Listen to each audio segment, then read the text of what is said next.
Hey everyone, before we start I just want to put a spoiler warning at the beginning of this video, as I'll be discussing information and presenting a section from one of the recently released TV spots for The Last Jedi, entitled Awake.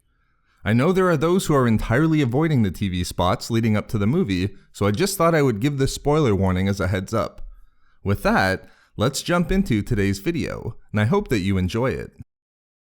For months now, I've suggested that Luke's path both prior and during The Last Jedi will include a transformation in his understanding of the Force, moving away from the singular dogma of the Jedi that accepted and practiced a belief in only the light side of the Force, and towards a more balanced approach that accepts the Force in its totality, both lightness and darkness. However, with the recent TV spot for The Last Jedi, entitled Awake, I believe that we can say that it isn't only Luke who will come to accept both the light and dark sides of the Force, but Supreme Leader Snoke as well. In this video expose, I will outline the reasons why both Snoke and Luke have discovered the same truth about the Force. In the first teaser trailer for The Last Jedi, released earlier this year at Star Wars Celebration, we were able to hear Luke guiding Rey through a meditation, asking her what she saw. What do you see? Light.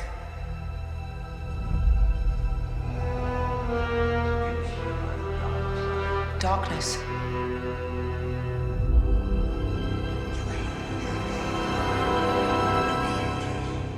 A balance. It's so much bigger. For Luke, it was the balance between light and dark, rather than each on their own, that was important, or as he put it, bigger than the light or dark separately. Clearly, this is a significant change away from the approach of the Jedi that came before him, where in the previous order only accepted the light and rejected anything remotely connected to the dark side. The question then becomes, why would Luke make such a drastic change and come to accept the dark side in an effort to achieve balance? The current canon is full of written works and materials that would push Luke towards accepting the totality of the Force and both of its components, despite the conflict that seems inherent in the two sides. Most important in my opinion is the Journal of the Whills, and more specifically, the verse that was placed at the beginning of the Force Awakens novelization. The verse states, "First comes the day, then comes the night. After the darkness shines through the light. The difference, they say, is only made right by the resolving of gray through refined Jedi sight." This verse is important in two ways as it relates to Luke and his discovery of balance within the Force, and the need to accept both the light and the dark. First, of course, which I've discussed in previous videos, is the section describing the need to find a resolution between the light and dark sides of the Force through a resolving of gray, or a balanced approach, which can only be done through a change within Jedi sight, or Jedi understanding. But as important as the second part of the verse is, I believe the first part is even more important for why Luke would turn to a balanced approach regarding the Force, which really serves as the basis for why a balance is necessary at all. The reference to first having day, then night, and then light again suggests that there's a continuous cycle wherein one component of the Force is in power, but is then confronted and replaced by the opposite side.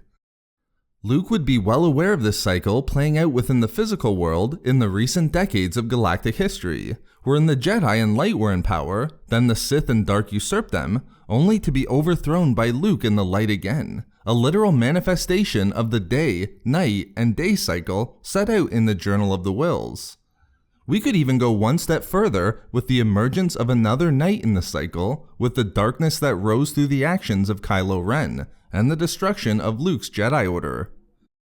As we've seen within the most recent issue of the Star Wars comic series, issue number 38, The Ashes of Jedha Part 1, we saw that very early on, not long after the events of A New Hope, Luke traveled to the moon of Jedha and came into contact with an aspiring member of the Disciples of the Whills.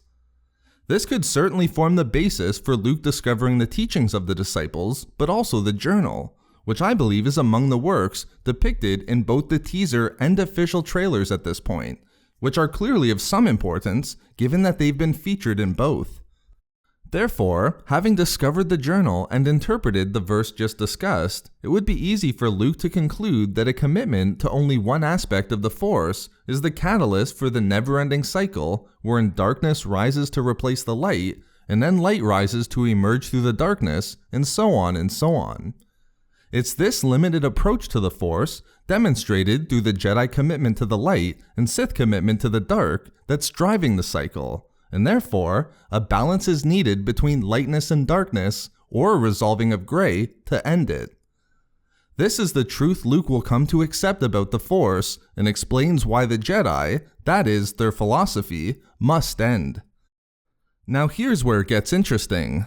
I don't believe that it's only Luke who will come to accept this truth about the Force, but that Supreme Leader Snoke also knows that a balance is needed between lightness and darkness. Not only that, but Snoke recognizes the same pattern that Luke has, thereby necessitating the balance.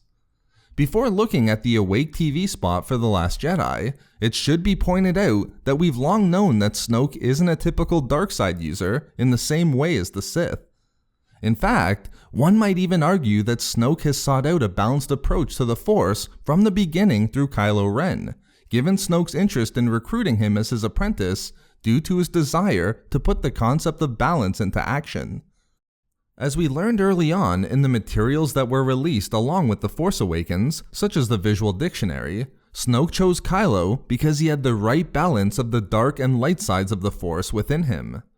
Snoke saw Kylo as a focal point between light and dark, an embodiment of balance between lightness and darkness, and it was this balance that Snoke targeted specifically in recruiting Kylo, then known as Ben Solo.